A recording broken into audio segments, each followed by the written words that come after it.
Warning: the content you are about to see is my opinion on certain topics.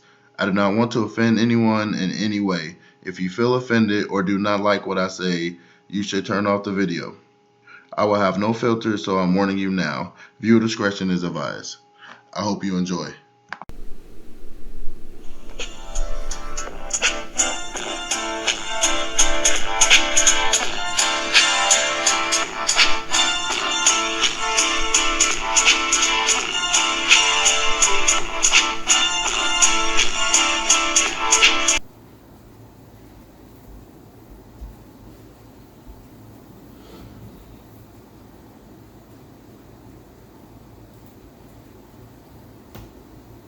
Alright. What's up, everybody? This your boy Big Rob, aka Rob the Poet, and we're back with another episode of Open Your Mind. This is the show where I talk about different topics from my point of view. You might like it, you might not like it, but hey, please listen to this podcast with no judgment, and what I have to say might change your mind on an opinion of these topics that I'm talking about. We have a couple topics that we're going to talk about. So let's go ahead and get into it. So first of all, since the last episode, we've had two deaths in the African American culture. We've had Chadwick Boseman and we've had John Thompson. Let's just take a brief moment of silence just to kind of remember them.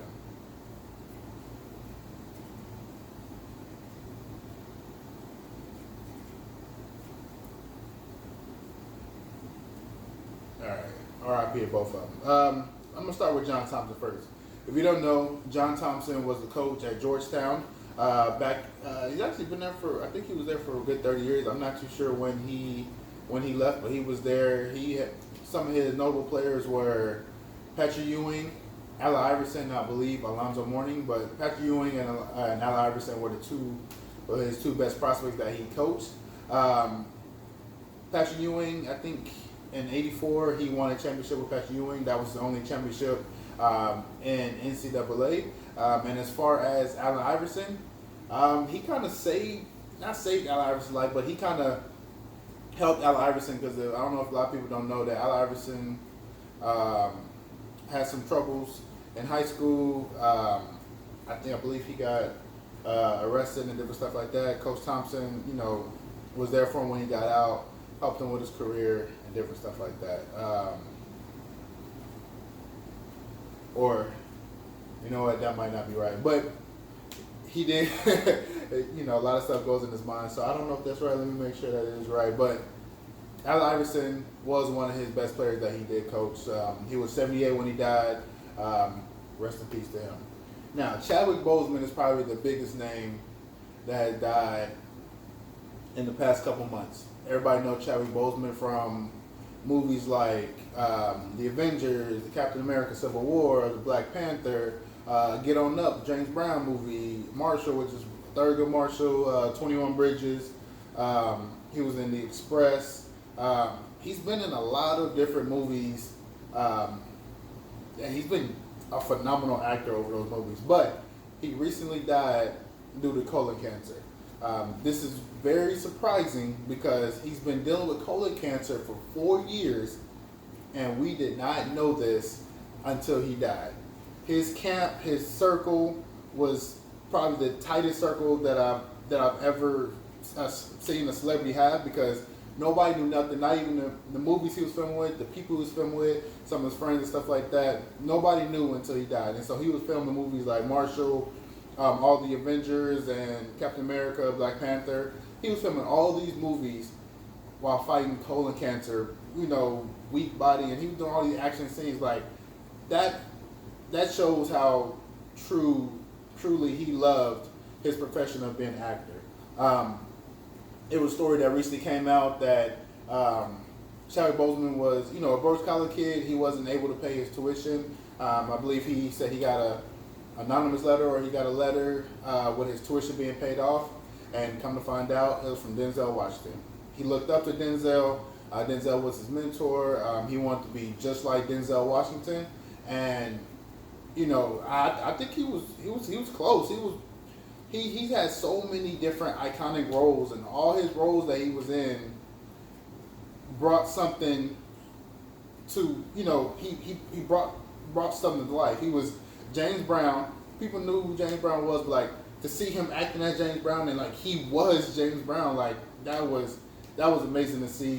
He played Thurgood Marshall. A lot of people didn't know who that was until, I mean, a lot of people knew who he was, but like, him being Thurgood Marshall and showing everything that Thurgood Marshall was doing was a good movie. The most notable was probably Black Panther. Um, Besides Blade, which is my favorite black superhero, but Black Panther was probably the first black superhero superstar. Like when he first came out and portrayed Black Panther, everybody went crazy.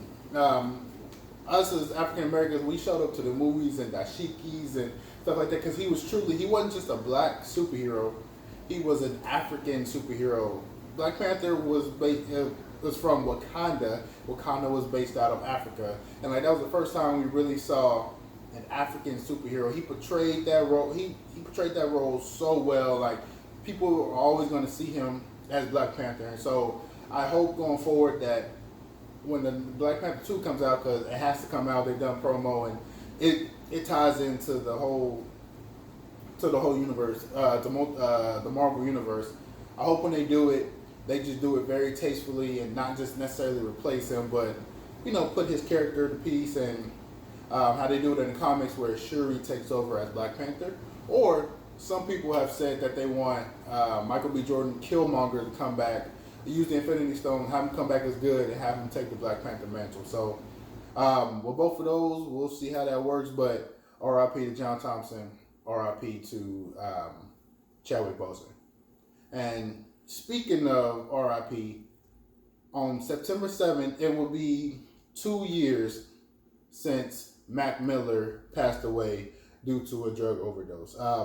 Mac Miller was one of the young rising rappers coming up. Not coming up, but he was here, but like he was still young. He was still putting in work. Everybody has followed his career from Blue Slide Park, on up.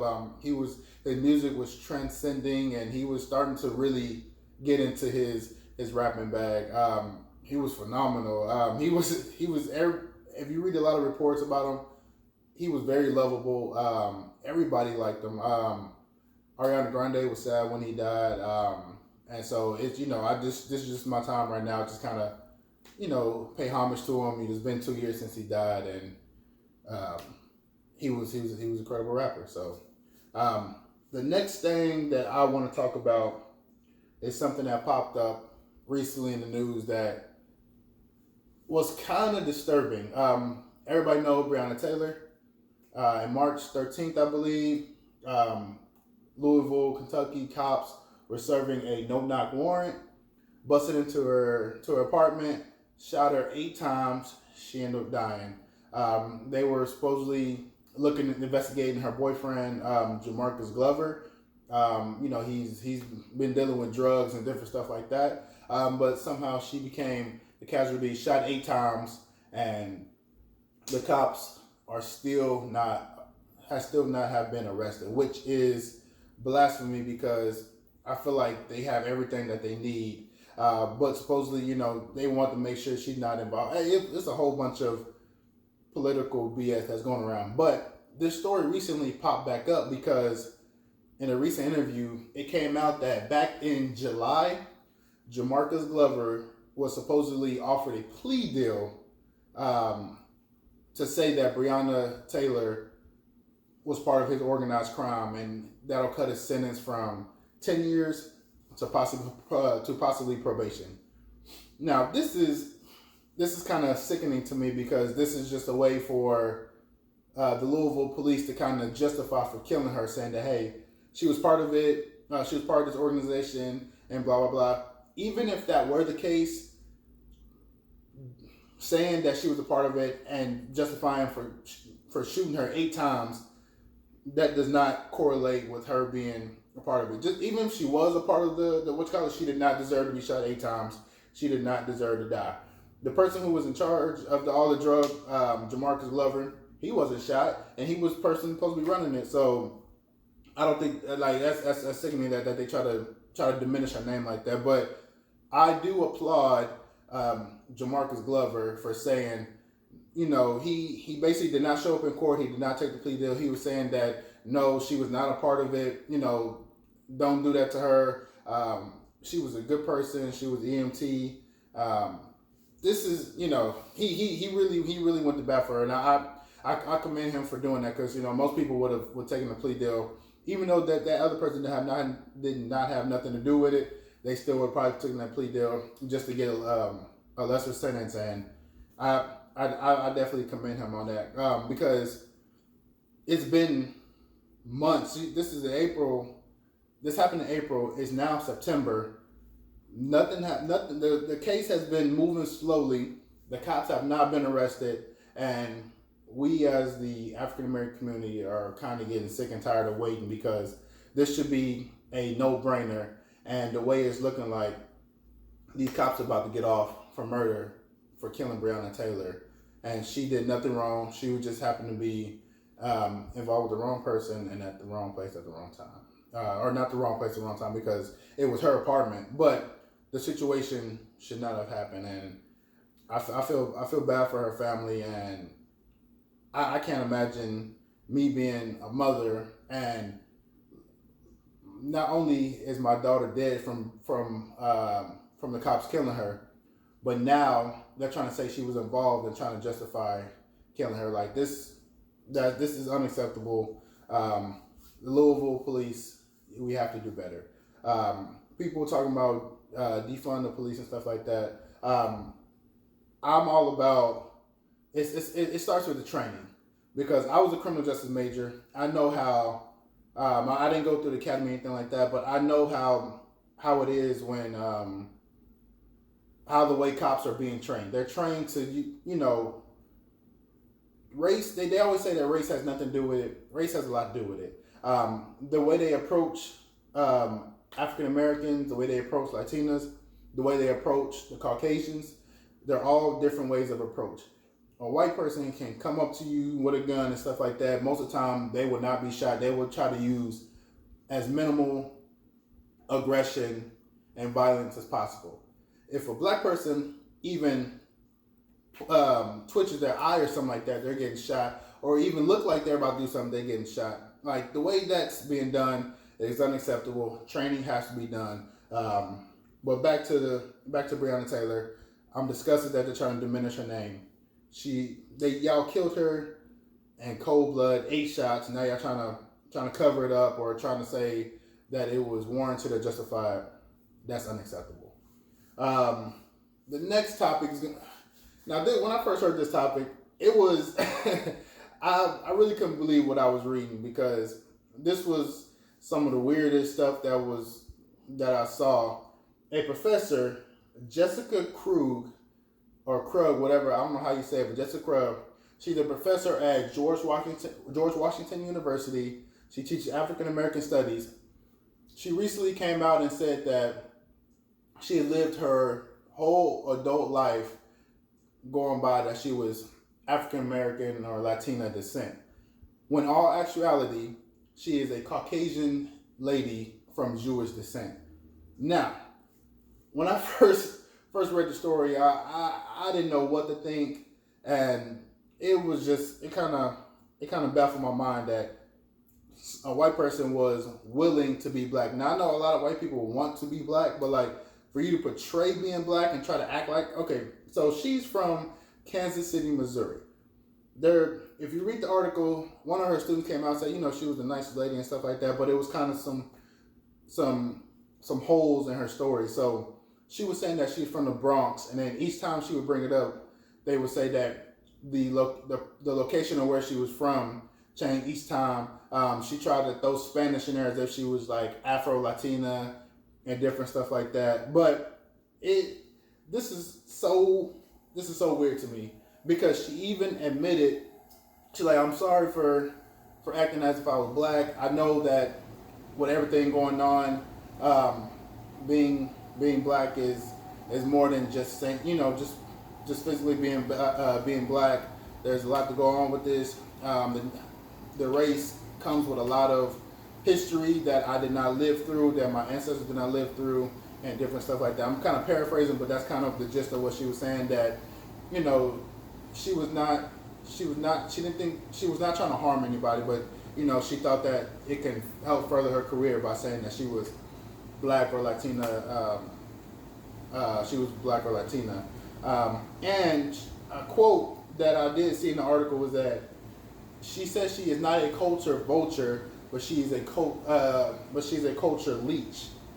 Which, when I first read that, I'm like, did she really just say that? Like, I feel like culture vulture and culture leech is two different things, or is one and the same. It's the same thing in my opinion. Yeah, one is a vulture. I feel like they're the exact same thing.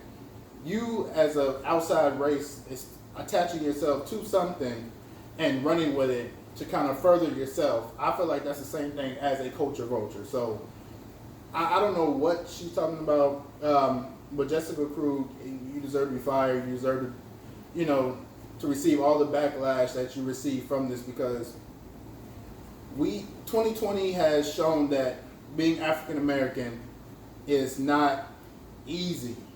We are dealing with so much stuff. It's you never had to walk outside your apartment and a white person walk out right before you. You got to go down the same set of stairs, and they looking back at you every 5 minutes to see if you're following them, which you're not. You're just going down the same set of stairs. You never had to be in a store where you're being followed constantly and being watched just because of your race and stuff like that. So you saying that you're a culture leech and not a culture vulture is blasphemy, because I believe they're the exact same thing. So that's horrible that happened. When I saw this story, I did not like it. I wanted to give my opinion on it. So here that is.